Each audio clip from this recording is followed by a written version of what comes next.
Hi everyone.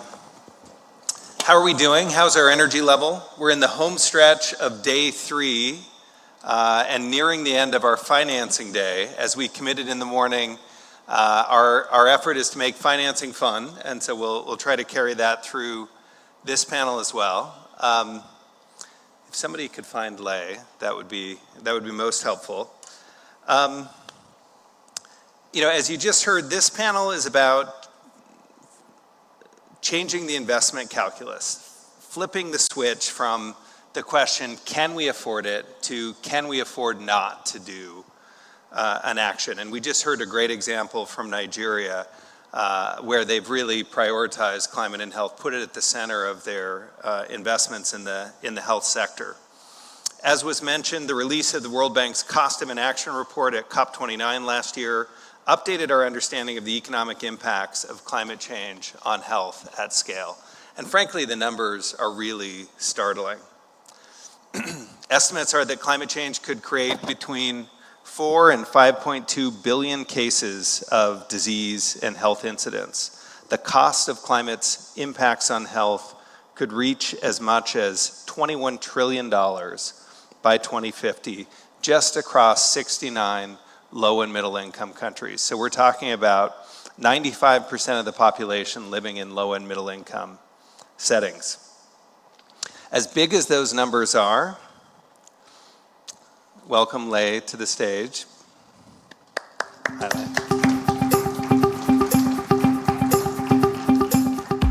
As big as those numbers are, they only actually consider a small handful of the health impacts.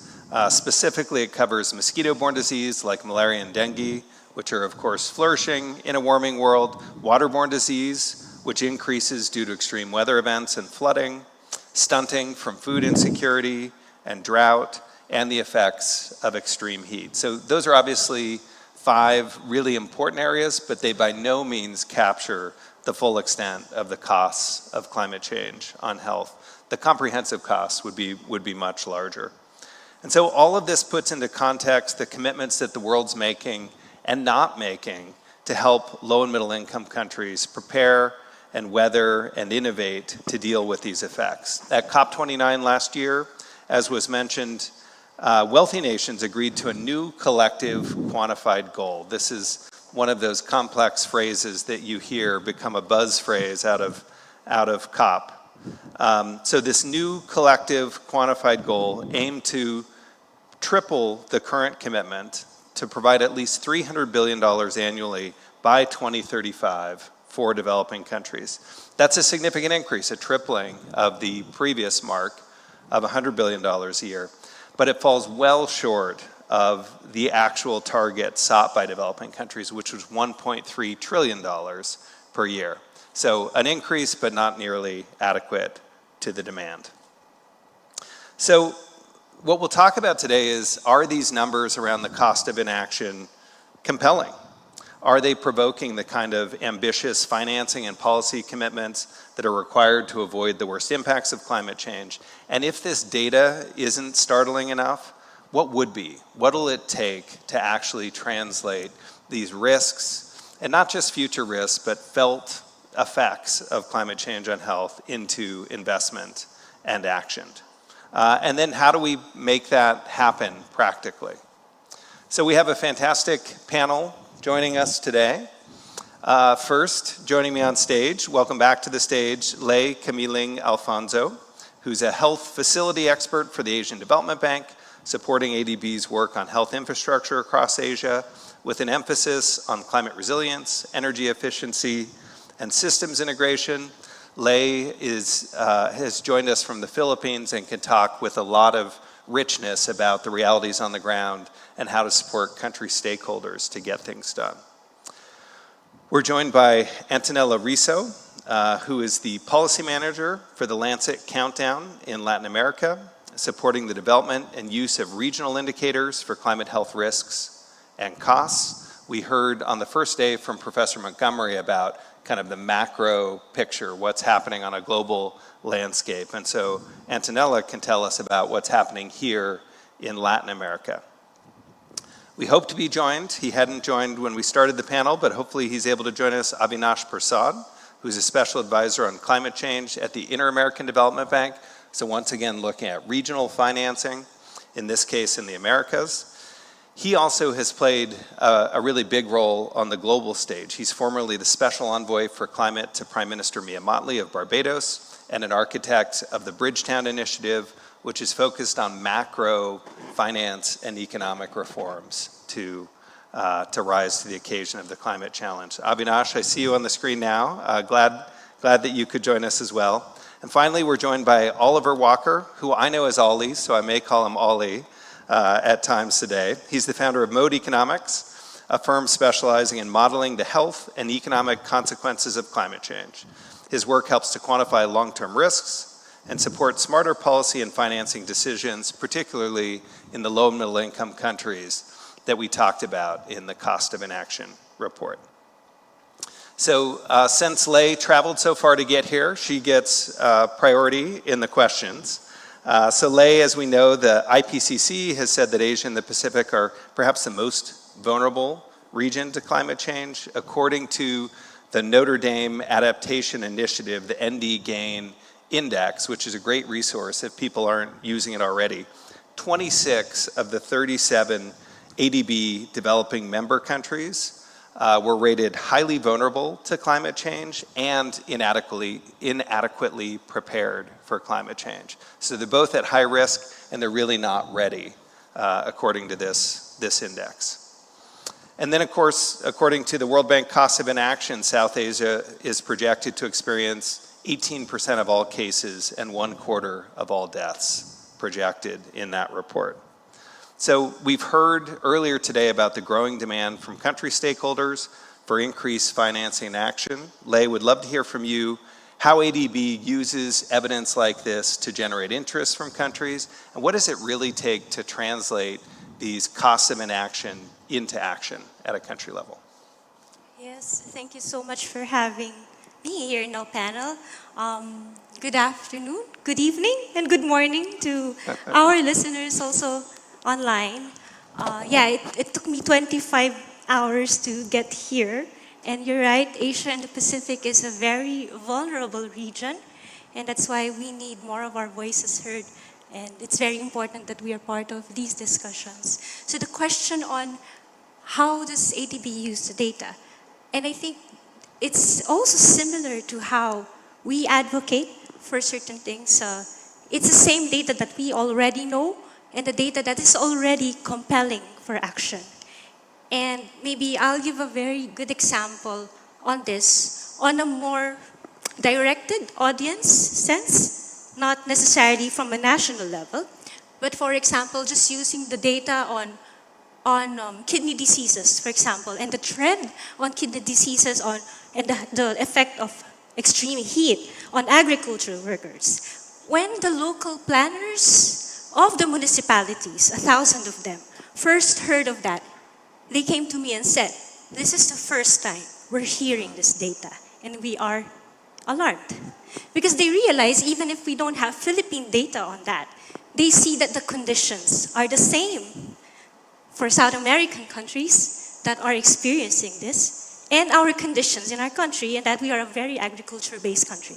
And this kind of data that resonates with the people who are targeting in terms of the change we want to see is very important. So the data is there. It's just that when we use the data, we have to be very specific about who we are trying to reach and how it resonates with them. I think that's the question. Yeah. Great, thank you. So Antonella, would love to turn to you and welcome. Thank you for joining us. As we heard Tuesday from Professor Montgomery, the latest Lancet Countdown report shows devastating mortality from climate change, mounting costs, and yet delayed policy response and investment. You, of course, are leading the Lancet's efforts in Latin America, where the costs of inaction are becoming striking already. According to the 2023 Latin America report, economic losses due to extreme weather systems amounted to $15.6 billion, largely driven by flooding and landslides right here in Brazil. And I also saw that the potential income loss due to heat-related impacts on labor capacity amounted to 1.3% of regional GDP. So a massive cut in the growth rates of countries in the region. Yet according to the same report, and I'm quoting now, adaptation policies in Latin America remain weak, end quote, and there is, quote, a decrease in funding for climate change adaptation projects in Latin America. So it sounds from the face of it like the evidence is mounting, and yet the will and commitment may be declining. So has that begun to change since you looked at numbers a couple of years ago? And if not, what will it take to get concerted, coordinated action in the region?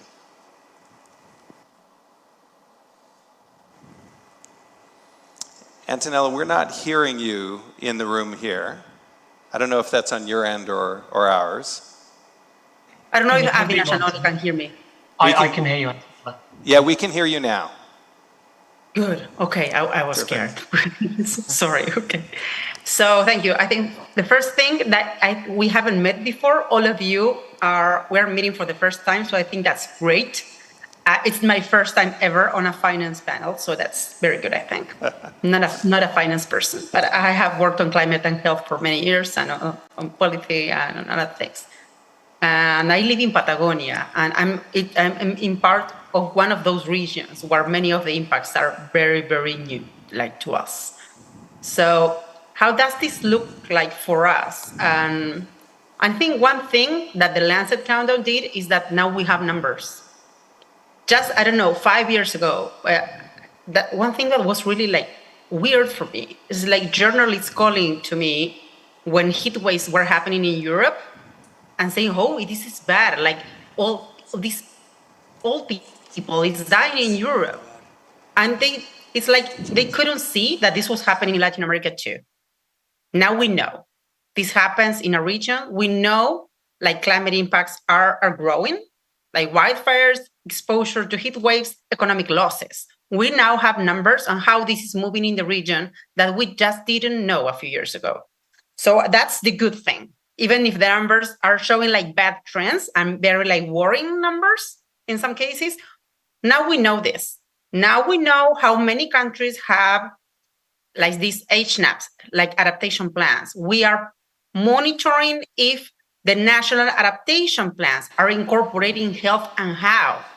If they are seeing health as a transversal axis, or if they are seeing health just as the hospitals. That is not the same thing.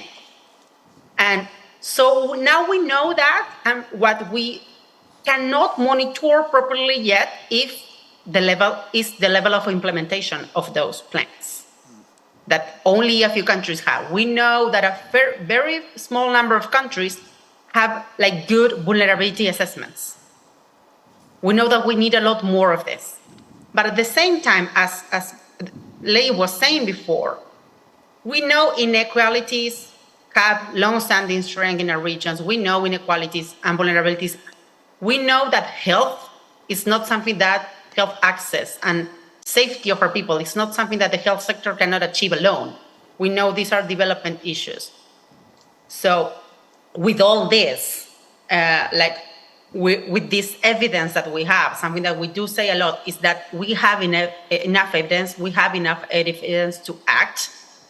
And we also know that we're not seeing enough progress. We're not seeing this properly like reflected in policies and investments. Yep. And so one thing that we're doing is like actually policy is a new area for the countdown. So what we're doing is like talking with the non-health people and trying to understand what makes climate negotiators, investments, what do we need to change probably in our language, in our approach, in how we work with them, so that the evidence that we're gathering and collecting can actually be reflected in the priorities that we need in our country. So yes, and probably we'll continue talking later, but I think probably to start, that's it. Terrific. That's a great start, and we'll come back to you for more. Next, I'd like to turn to someone for whom I'm sure this is not their first financing panel, Avinash. At COP29, nations agreed, as we mentioned a minute ago, on the new collective quantified goal for climate finance, aiming for at least $300 billion annually by 2035 for developing countries. We know that MDBs provide about 50%, about half of the current funds that go to LMICs, the $100 billion a year. How will MDBs step up to close the gap and to help grow toward that $300 billion financing goal? If I can pack a couple of questions in. We also know that MDB lending is currently focused about 75% on mitigation. Of course, those tend to be more investable projects, more bankable projects, as we say, clearer returns, and only 25% going toward adaptation. But we heard yesterday and today from the government of Brazil that's hosting COP30 that they're helping countries drive an adaptation plan for the health sector. So how do we get more of a balancing? How do we strike that right balance between mitigation and adaptation investment? Over to you, Avinash. Can you hear me okay? We can. Great. So I think shareholders of the multilateral development banks who play a critical role in setting the strategy of those banks have to send a clear signal in terms of the priorities. So if they simply say they want banks to be doing more things that are nature and climate positive, then banks will do what is relatively easy to do, which is mitigation. It is relatively easy to lend money towards solar farms and wind turbines, much easier than adaptation. And that's why you get this imbalance. To be fair, the imbalance is also is perhaps distorted by the way we measure these things. We measure mitigation finance by the size of the loan. The adaptation finance is measured by what is the degree of the loan that's related to adaptation, which is often a fraction of that. But anyway, there is a greater focus on mitigation than adaptation. I'd say it's the path of least resistance. It's easy. If we want to change that, we need to have clear goals. Now, my experience is that this data that the health sector has been developing, and some of the people on this panel have played a critical role in that, is compelling. It's newish, it's compelling, it's there. I don't think people need to be persuaded that this is a compelling issue. The problem is that we have a large number of compelling issues when it comes to development. It is standard across the resilience agenda that $1 spent on resilience, from a seawall to flood defenses to a resilient health sector, generates 10 times the returns in terms of fiscal savings, 10 times. That's a better rate of return than the stock market. And the reason why people aren't doing it is because they don't have any money. They are fiscally constrained. They have huge demands and they have little space. So let me end by saying that there are a couple of ways in which we can support that. One is through debt swaps. We can have debt for health swaps. And we're currently working in Barbados on developing a debt for social resilience swap, the first ever of its kind. And health and care will be critical to that. We can have reward for results, where donors who are interested in this area of health says, look, if you're giving a loan for a hospital, a more resilient hospital, if the hospital achieves resilience, if the clinics, the health system, the network is resilient, we will put a bit of our donor money in to make it cheaper. We need to make the financing cheaper to give it a greater priority. But let me end with this point. My sense is that today when donors come, what they see is pre-prepared plans in education, pre-prepared plans in the water sector. We need more pre-prepared plans. It's not enough to say this is a critical, compelling area. We need to know, if I had $50 million in this country or $100 million, what is the most impactful way of spending that on health? And we need to have these plans developed. Sometimes I feel my health friends feel it's enough to simply argue this is really important. And unfortunately for finance, you need a blueprint as well as a sense of importance. That's terrific. Thanks, Avinash. And I know you wear two hats, both the kind of macro and global level work that you do and the work in Latin America. So just to tag on quickly, What developments are you seeing at the IDB, the Inter-American Development Bank, as we focus on the region and look at some of the challenges and costs that we heard about from Antonella, and particularly as we build toward Brazil hosting COP30 for the first time in Latin America? Well, we've recently set a new target of spending half of the things we're doing on the environment on the resilience agenda. So trying to up those numbers from being 75-25, 75 mitigation, 25 adaptation, up that to evenness.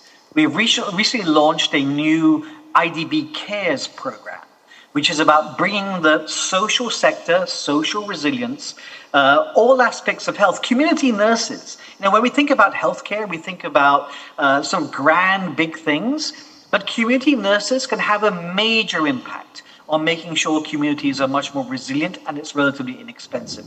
And finally, we've just launched a new heat-ready schools program.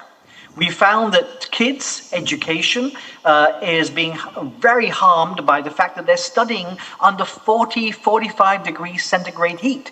We can lower that heat by 10 degrees simply by painting roofs white, by green shading, by rechanneling airflows. We can do that cheaply. So we're offering governments inexpensive loans to do inexpensive things on schools to make their schools heat ready. We're starting in Pará State in Brazil, and we're hoping to extend that across the region.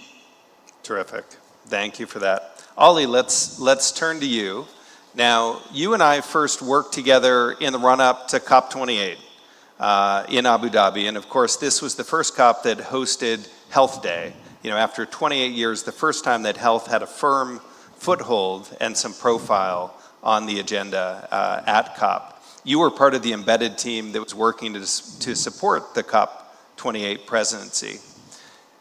Cast your mind back. What were some of the key questions that you and the team were asking back then? And how has our understanding progressed since then? And then, of course, is looking forward, you recently launched Mode Economics. Your firm is dedicated to advancing climate resilient strategies. So what are the big remaining gaps that we need to look at as we look forward to Belém this year and as we think over the next 2, 3, 5 years? Thanks very much, Martin, and thanks everyone for having me remotely today. So yeah, start with the trip down memory lane to COP28, and I think back then there did remain a real controversy around what we meant, even when we were talking about climate and health-related actions. And I do remember some rather feisty exchanges. You were in the room for at least one of them, Martin, where we had these kind of the health tribe, the climate tribe, and somehow each of them thought, you know, the other one was trying to somehow appropriate their territory, and that there was a risk that the whole thing was going to be a bit of a distraction. I think, you know, as well as just having the health day at COP28, one of the more substantive achievements there was in articulating some clear principles around what it counted to be a climate and health sensitive intervention, and getting the endorsement of quite a lot of stakeholders behind those principles, both at, at the political level through the ministerial declaration, also through broader sets of stakeholders, including through the coalition you launched, Martin. But then I think what COP28 didn't do, and still needs to be done, is getting people to write serious checks and commit funding at the level that we know is needed. And I think that reluctance to commit to action speaks to many of the things that the other panelists have already said. There was a lack of an understanding of how great this problem was, what was driving it, what the solutions were, what the scale was for those solutions, and how we go about implementing them. So I think to your question around how our understanding has deepened, I think that the starting part of what I've just said has begun to be covered much better with studies like the World Bank one and the World Economic Forum one that came out last year, that give this kind of macro view of how much of a problem this is, why we should care about it. And the numbers are really very compelling, is particularly when even the World Bank study says it's the tip of the iceberg. There's a lot more out there, a lot of issues that haven't been covered. And I think these studies are, each time we do one, they're getting richer because of all of this increasing body of evidence of micro studies, as Antonella says, covering a much greater share of the world. So, our understanding of the problem is getting better all the time. And I think particularly excited about some of the cohort studies, including in Brazil, that are underway at the moment, which I think will greatly enrich our understanding of the problem. But then, what else is needed? I think there is still quite a lot of a big gap there that is an inhibitor to action. And we need to look at other sectors related to the transition where there has been some success in action in terms of getting public and private investors to allocate capital to something. So if we think about energy or transport, we have a target and some level of commitment to that target and a sense of what technologies need to be deployed, how much, when and where in order to reach that target. And I think that's to some extent what Avinash was saying. If we have that macro view as what needs to be done, then that's much more likely to get political and financial backing. And I think within that, we've spoken before about best buys. We need to have for specific problems, a sense of not only what the solutions are and how effective they are in certain contexts, but also a sense of what the scale of deployment is. Something like what we've seen in the transition again with the MAC curves that tell us how much of different solutions are required to hit a decarbonisation targets. And then as others have said, we need these toolkits to help build the plans but at a local and national level, allowing decision makers to take all of this evidence and put it into action, accounting for their local needs with appropriate safeguards to ensure that the local communities are engaged and included. And then finally, I think we need these financing models. So things like what Avinash was saying, the debt for health or resilient swaps, as well as the accounting tools that are needed because of the way climate finance is accounted for in this space.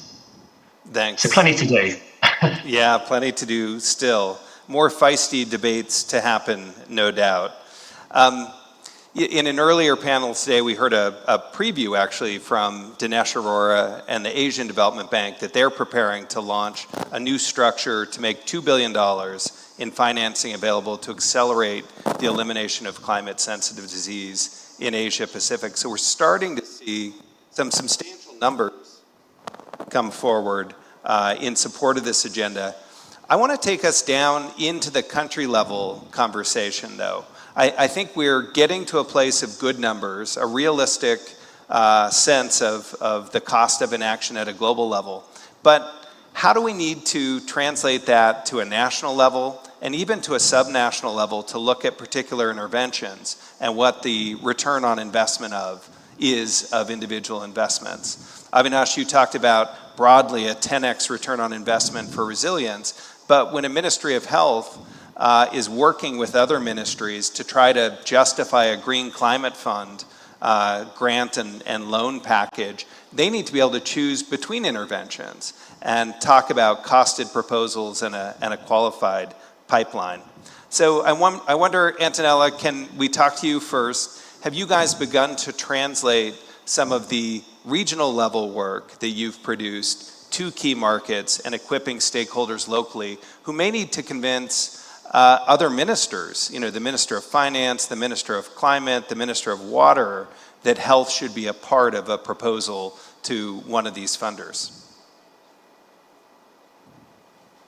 Hi, thanks for the question. Like at the regional level, not yet. We're starting to build on that path, like talking with the negotiators and to understand them. A lot of what we're doing is that we know that our data is strong. We know that our data is not easily read or understood by non-climate and health people. We know that for a fact. Our policy briefs are not something that you can give to a development person and they know what to do with that. We know that. Our metrics, we need to work a lot to translate our data and to understand like the language of a development person that is different. As you said, I think Avinash said that we don't need convincement. We are convinced, we understand, we know that public health is important. It's very important for us. But others, like the ones working with investments, have many like pressing needs. So I think most of what we're doing is connecting like public health as a development issue to work on that translation. So you see, we're working actually to translate, I said this before, to translate to a negotiator or on a very different issue so they understand what mosquitoes have to do with climate change and with public health and with people's lives. So, and what are the policies that would make those best buys so we can actually reduce the risk and have good numbers in the future?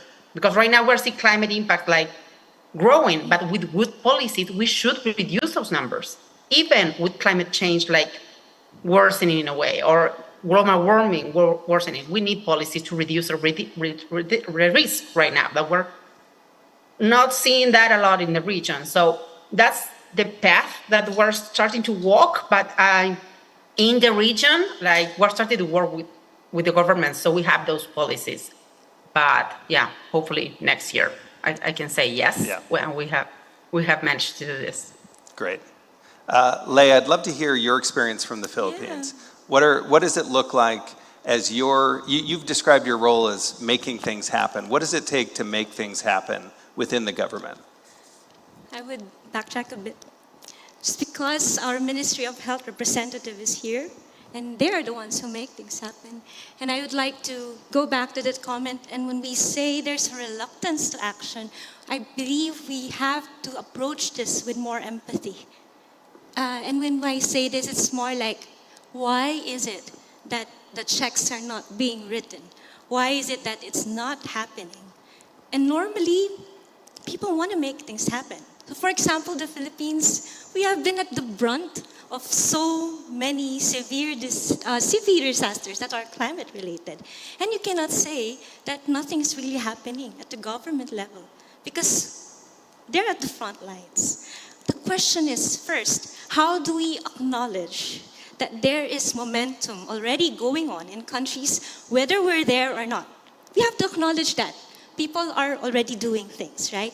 The second is, what is keeping them from actually coming together and actually making things happen? And I think that's the work of the development sector and also the banks, having that flexibility to be able to determine what are the bottlenecks and what are the leverage, and actually ask the ministries, what do you need?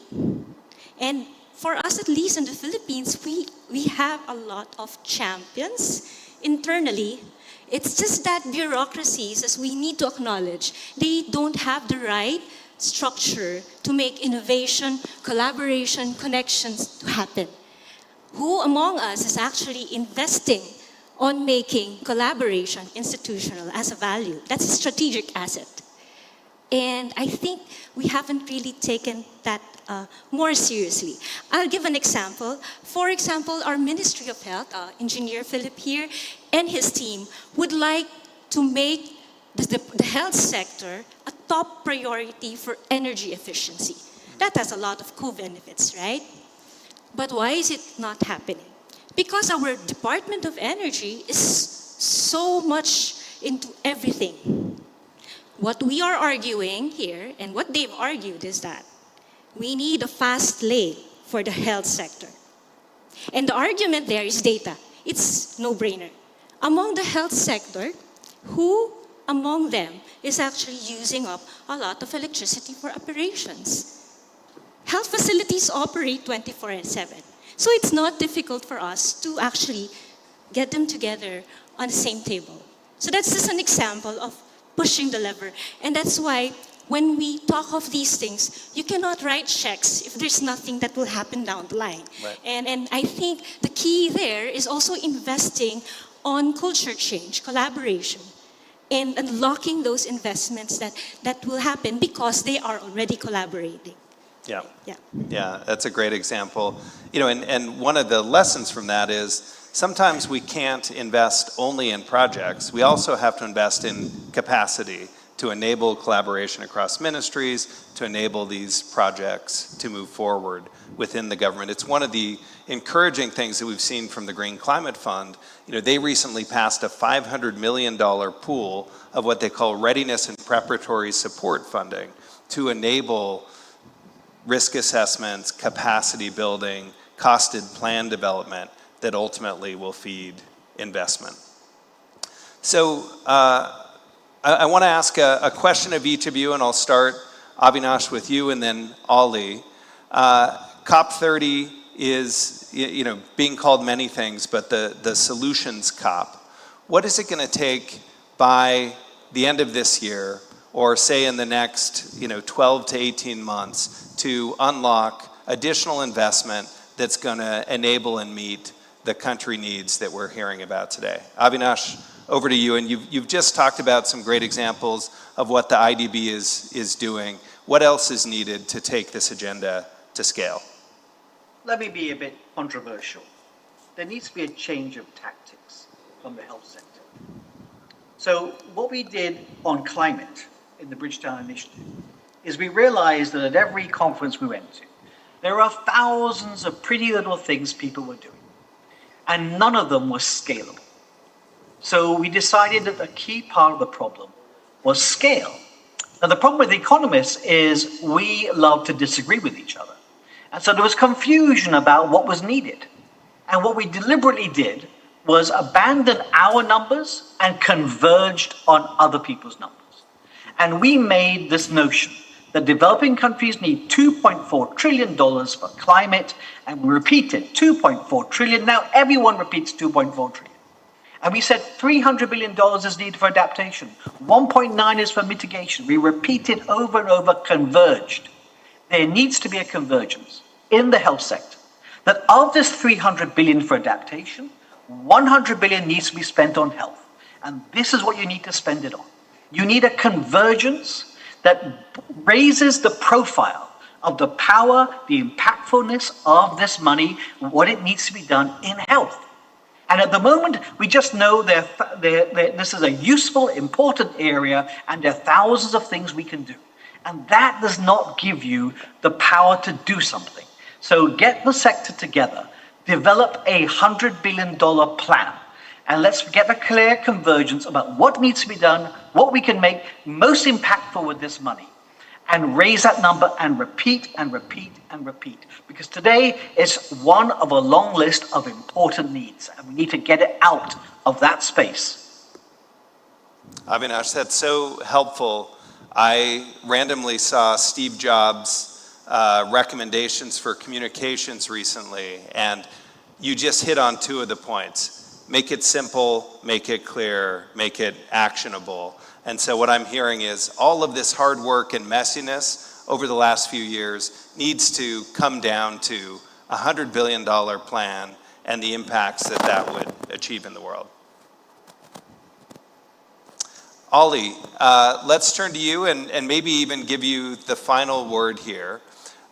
You've been a part of this over the last 3 years. We've seen real development. What do you see as the 1 to 3 unlocks that are going to help us take this sector, investment in this sector, to scale? Thanks, Martin. I guess it's less controversial if Avinash has already said it. But I do agree with Avinash on putting a price tag on what's needed. I think that ideally is connected to a definition of what success looks like.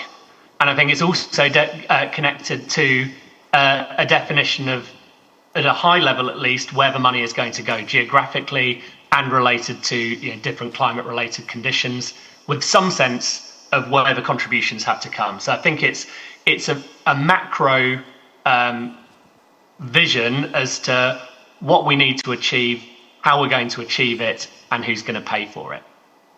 Those would be my 3. That's great, Ali. So, we started talking about a cost of inaction. What I'm hearing almost is we need the cost of action, right? We need the cost of solutions. That needs to be a clear number and an aligned strategy. So those are great marching orders as we work toward the next meetings here in Brazil. We know the Attach is going to meet mid-year in July, and then of course COP30 in Belém. Thank you all very much. Please join me in thanking our panelists.